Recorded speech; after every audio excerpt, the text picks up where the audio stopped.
शुरू अल्लाह के नाम से जो निहायत मेहरबान और रहम वाला है। हज़रत मखदूम अशरफ जहांगीर सिमनानी रहमतुल्लाह अलैह की ज़िंदगी के बारे में कुछ बातें। भाग 2 पहला भाग ज़रूर सुने, तभी आपको मुकम्मल वाक़या की मालूमात हासिल होगी। तो चलिए वाक़या शुरू करते हैं। आपकी माँ ने आपके साथ बहुत से सैनिकों को भेजा। आप अपनी माँ की बात मानते हुए सैनिकों के साथ सरहद तक आए और फिर आपने सैनिकों से फरमाया कि वो किसी मुल्क पर कब्जा करने नहीं जा रहा हूँ, लोगों के दिलों पर राज करने जा रहा हूँ, इसीलिए फ़ौज की ज़रूरत नहीं, आप लोग वापस चले जाइए। आपकी बात मानते हुए बहुत से सैनिक सिमनान चले गए। हज़रत मखदूम अशरफ सिमनान छोड़ने के बाद बुखारा की तरफ 2 सैनिकों के साथ चल दिए और आप सफ़र करते हुए 6 महीने के बाद बुखारा पहुँचे और समरकंद होते हुए भारत की तरफ आए।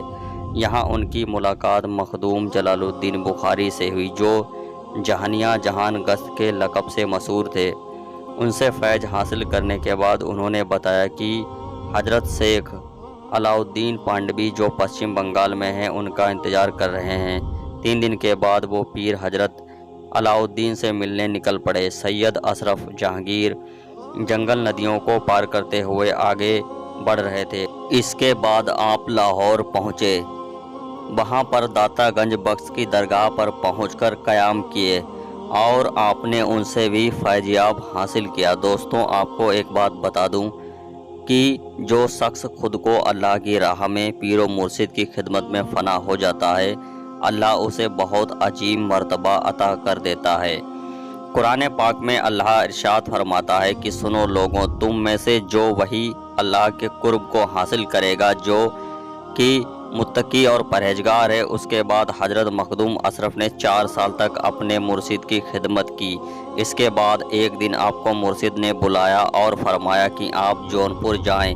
इसके बाद हज़रत मखदूम अशरफ जौनपुर के लिए रवाना हुए। मुर्शिद के साथ आपके पीरों आपको गांव के बाहर तक छोड़ने आए। इसके बाद आप जौनपुर आए और वहां के लोग एक दूसरे से पूछते हैं कि ये हसीनो नौजवान कौन है। हर तरफ आपकी आमद के चर्चे थे। इसके बाद आपने मस्जिद में एतिकाफ़ की नियत पर क़याम किया।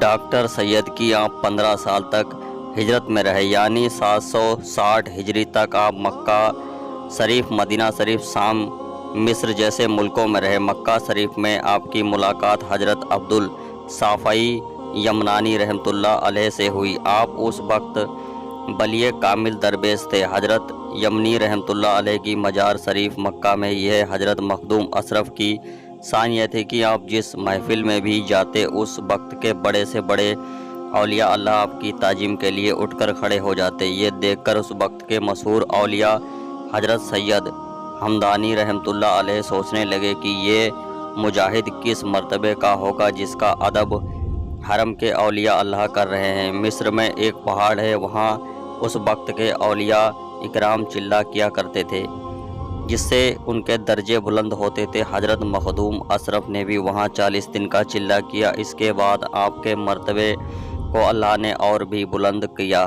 तमाम अल्लाह वाले हज़रत मखदूम अशरफ को मुबारकबाद पेश करने लगे, यहाँ तक कि बलियों के सुल्तान, पीरों के पीर शेख अब्दुल कादिर जिलानी रहमतुल्लाह अलैह भी वहाँ मौजूद थे। हज़रत मखदूम अशरफ ने वहाँ इल्म नजूल हासिल किया। इसके बाद आपको आपके पीरो मुर्शिद की याद आई तो आप 15 साल बाद अपने पीर की बारगाह में हाजिर हुए।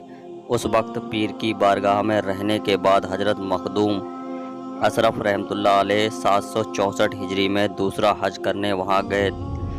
दमिश्क के लिए रवाना हुए, जहाँ आपकी बहन रहा करती थी। उनका निकाह आले रसूल सैयद गफूर रहमतुल्लाह अलैह से हुआ। आप उस अपनी बड़ी बहन के यहाँ से रवाना होने लगे तो सैयद अब्दुल रज्जाक नूलैन रहमतुल्लाह अलैह उस वक्त 12 साल के थे। आपके साथ आने की जिद करने लगे, मुझे भी मामू जान के साथ जाना है। इसके बाद आप अपने भांजे को लेकर आए और ख़ुद उनको तालीम देते हुए 1 साल में उन्हें कुरान पाक हिफ्ज करा दिया। आप हुजूर गौसे पाक की औलाद में हैं। आज तक जितने भी अशरफी सैयद वो अब्दुल रज्जाक नूरैन की औलाद में से ही हैं, क्योंकि حضرت مخدوم اشرف جہانگیر سمنانی رحمۃ اللہ علیہ نے شادی نہیں کی تھی اور آپ نے اپنے بھانجے کو اپنا جانشین بنایا۔ ایسے ہی سچے قصے سننے کے لیے ہمارے چینل کو سپورٹ کریں۔ ملتے ہیں اگلے واقعے کے ساتھ، تب تک کے لیے اللہ حافظ۔